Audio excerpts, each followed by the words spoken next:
welcome to a lesson with Artsy Rose. Today we're going to be making this cute little owl up here, and all you are going to need is some construction paper, and really mine are just scraps, okay, and some scissors and glue, and then something to add the designs with, whether it be markers or crayons or oil pastels, whatever floats your boat, as I say. So I am going to start with the body, and like I said, this is a partial piece of paper, and then I found something round, and so it's just a plate. Obviously, the bigger your round thing, the bigger the paper you're going to need, but it'll be the bigger the owl you make.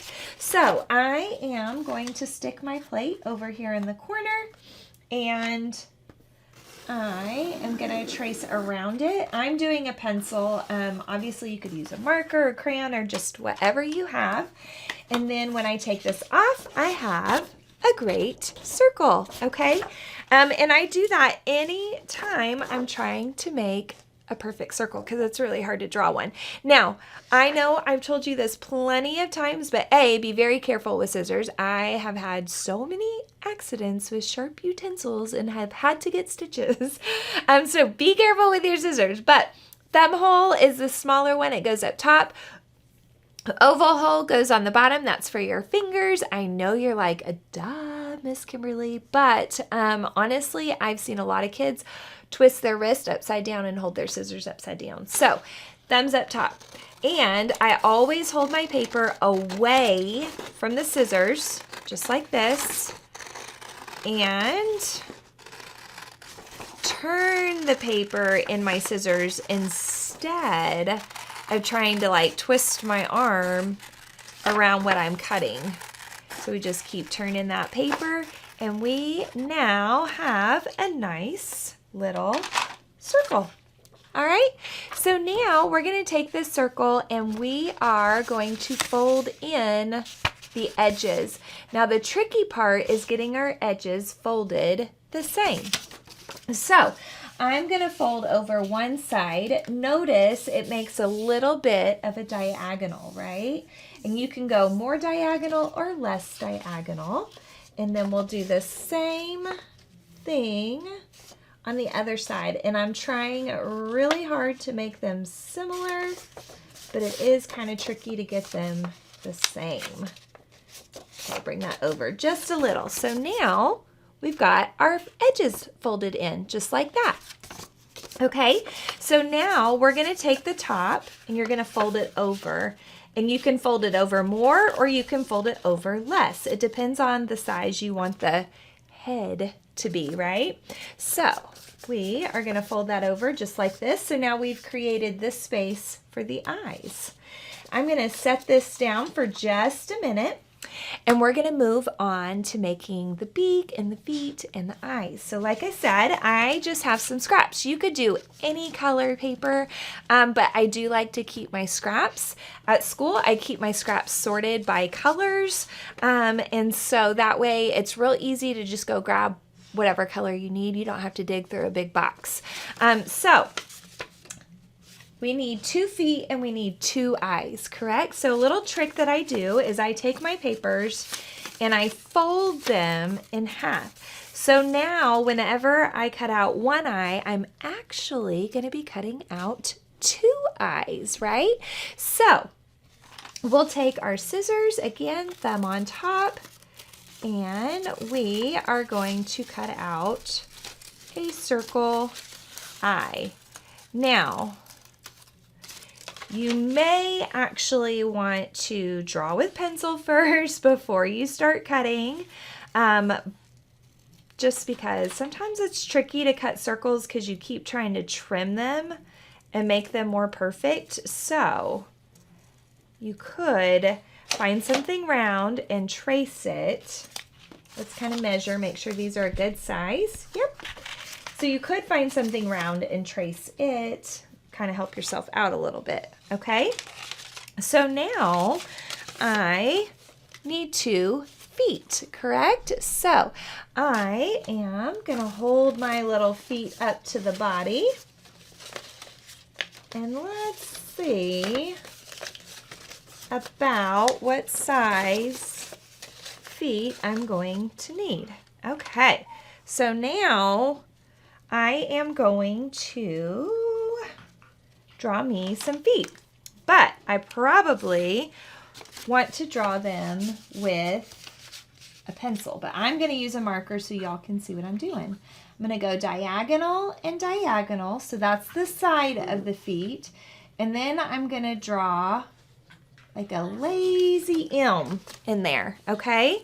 So now I am going to cut these out, and when I cut them out, you guys already know, but I'll actually have 2. Here we go. So we'll cut these out just like this. Forgot I gotta hold it up for y'all so you can see what's going on.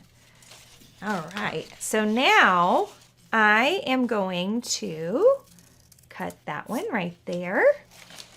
And we have 2 feet. Ta-da! So these can go at the bottom. And the last thing we need to do is figure out a good beak size. So we can hold this up here. I could use like maybe a red or an orange to draw how I want my beak to be. There we go. Remember to click that marker shut every single time, because if you don't click them shut, they will dry out. So it's like you think they're closed, but they're not closed, and they do dry out. So we have all of our body parts now. So we can start putting our owl together. I'm going to use a glue stick. You could definitely just use liquid glue, and a little dab will do you, right? So, ooh, drop that. Okay, so I'm going to grab my little beak, and I'm going to put just a little bit of glue right on the top of the beak, like that. And again, I know I'm saying a little bit of glue, but you may want to put it on kind of thick. Otherwise,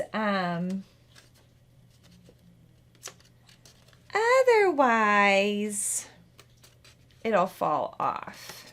Okay. And then now we want to put our eyes on. And I'm putting that glue on pretty thick. In all reality, really, you should put glue on the back of whatever it is that you're gluing so you know exactly how much to put. But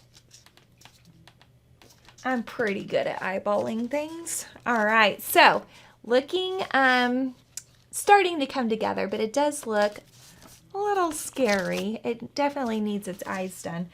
I am going to glue right here, so on the underside of the owl head, but I'm not going to glue the whole flap down, just that middle part like that.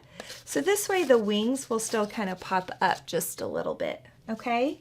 Now for the feet, remember I drew on one of them to make the outline, right? So what I'm going to do is I'm going to put some glue at the top and at the top there. And then we'll stick our little feet on just like that.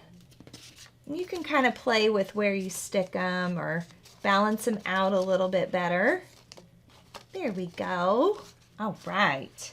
So same thing with your glue stick. Make sure that clicks on really good, because we do not want our glue sticks drying out. I think those dry out even faster than the markers do. Okay, so now we've got to make our owl just come all together.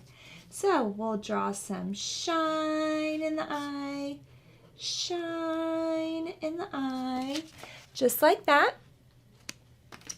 We can actually draw little curve line around the eyes, that outside curve, just like this. And what we can do, or we could just trace the whole eye actually if we wanted to. Really, you can do it however you want because this is your art. That is why art is so amazing, because there's really not a wrong answer. There we go. Ta-da! Okay, so we get some eyelashes on there, and now we've got to color in the pupils. That's the black part of our eye that we actually see out of. So we'll get all of that colored in. And you could leave the eye yellow. You could add whatever color you wanted to there. You could just put a pop of color, like a hint of color on there. For example, I could use a little bit of orange and put just like a little shoop, shoop, shoop, shoop, shoop, little flick of color in those eyes. You could do whatever color you wanted to. I should have done my nostrils when I had the black open. I'll put some little nostrils on there. There we go. And then I'm gonna take a red, or I could do pink. I think pink would show up too. And I'm just gonna put a little outline on each side of the wing. Whoop. Just like that.